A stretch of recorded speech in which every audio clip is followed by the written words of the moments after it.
Okay, we're here post-game with a couple stars of the game for BW. Certainly head coach Jim Wojtkun, but Rachel Bender and Kayla Webb, who scored a couple of goals for the Jackets today. A nice 3-1 win for Bowman Wallace. Coach, let's start with you. Just your general thoughts on the game. I thought it was nice to come out and play aggressively in our home field. It's very difficult sometimes to play a team like Oberlin, who wants to squeeze the game. We like to have space to play. And I thought their energy level early made us adjust. But I think once we made the adjustments, our ability to flow, control the flow of the game, get ourselves in the box and make ourselves dangerous was a nice outing. I think defensively we probably had a 15 or 20 minute gap there in the game that we had to weather. But the resiliency of the team, their ability to recognize what was happening and make adjustments was a great opportunity for us to keep the flow and the rhythm of the game in our favor. So we're pleased with that. Kayla, a fun game for you. The first time in your college career that you scored 2 goals in one game. I know you scored a couple of goals last year, but I imagine that it felt pretty good to get into a rhythm at home. What's it like to play in your home opener and feel like you get off to a good start like that? I could have never been able to do that without my teammates. I think we all came out. We had really good energy. We were mentally there. So everybody followed the ball. Everybody did their part. So that allowed me that opportunity. So I thank them for that. One of the things that helped her score, Rachel, is the fact that you kind of drove a header at the right post. We don't often see that at the Division III level where players are able to drive the ball down on a header. How much do you work on that particular skill set? Heading? Yeah. I mean, we work on it here and there, but it's kind of just like in the moment. I mean, I just tilted my head down, hit it down. I don't want to hit it. We do more like in warm-ups, we'll do like defensive headers, like clearing it out, but that's just kind of like a natural and Cass shot it pretty much straight at my head, so I didn't really have any other option. But no, I mean, it was just kind of a natural thing to do. Jim, the offense felt like it got into a pretty good rhythm after maybe the first 10 minutes of the game where you were sort of defending as best you could. Do you just chalk that up to the way Oberlin came out, or is it maybe some kind of style thing? I think it's probably a wee bit of a quirk of us, as we've had to find a way to start the 10 minutes better.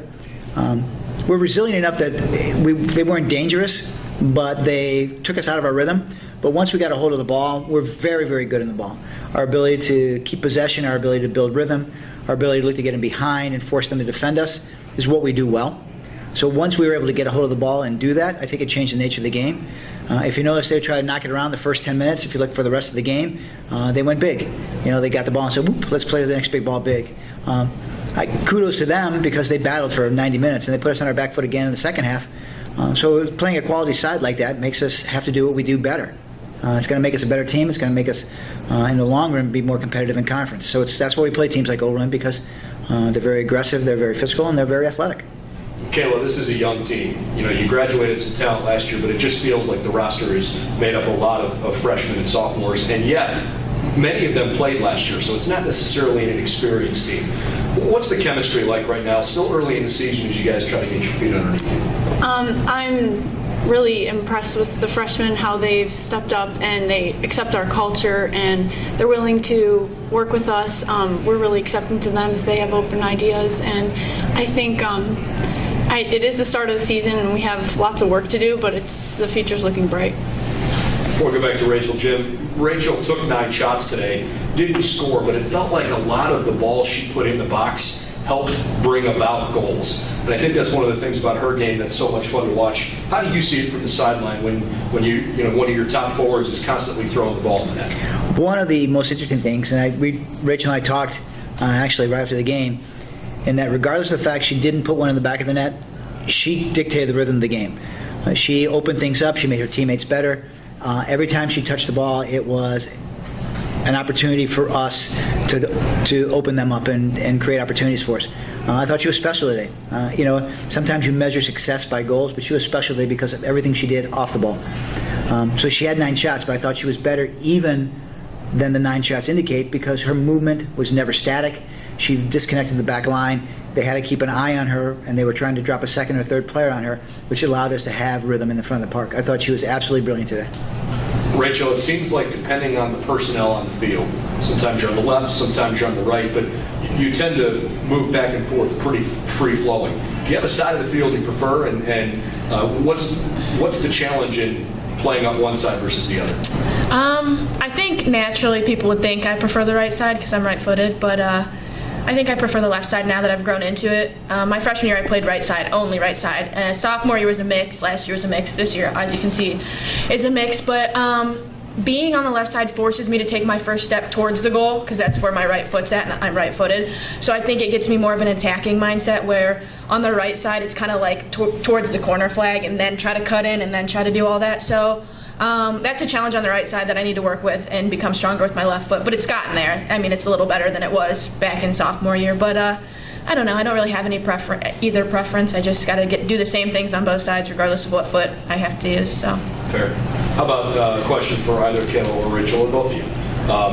Last year when things really got going before the conference got here, you had 6 wins in a row and you really got some momentum, and it helped you early in the conference, but maybe didn't finish the conference play the way you wanted to. When maybe you reflect back on that 6-game winning streak, was there something that seemed to be going well, whether it was on the field or just the team off the field? What helped contribute to a winning streak like that, and how can you make that happen this year? Do you want me to do it or do you want to do it? I can. Okay, go. Thinking back, I really think it is our culture. We try to, we go with you with me. That's what we call it. You're with me, I'm with you. We play for each other. It's not an individual game, it's a team game. So we win as a team, we lose as a team, and I think that is what helped us get those 6 games in a row, and that's what we're trying to do this whole entire season. So. Well, certainly off to a good start. Jim, I'll give you the last word. You got to be quick in putting this one behind you because in less than 24 hours, you're back out there. How do you try to balance celebrating a win where you played well and you feel good, but knowing that the next game is right around the corner? We put everything in perspective because we try to keep everything discreet, which means that we're segmented how we do. So when we celebrate after the game, we realize tomorrow's another day. So we trust the process. We preach trusting the process, which means we'll come out tomorrow, we'll warm ourselves up, we'll get ourselves ready to play, and we'll trust the process again. We'll put a little game plan in early to let them know how we're going to match up, and we'll go after it. And we trust the players because they care. You know, they take care of their bodies, they take care of their minds. So when they step on the field tomorrow, we'll be ready to go.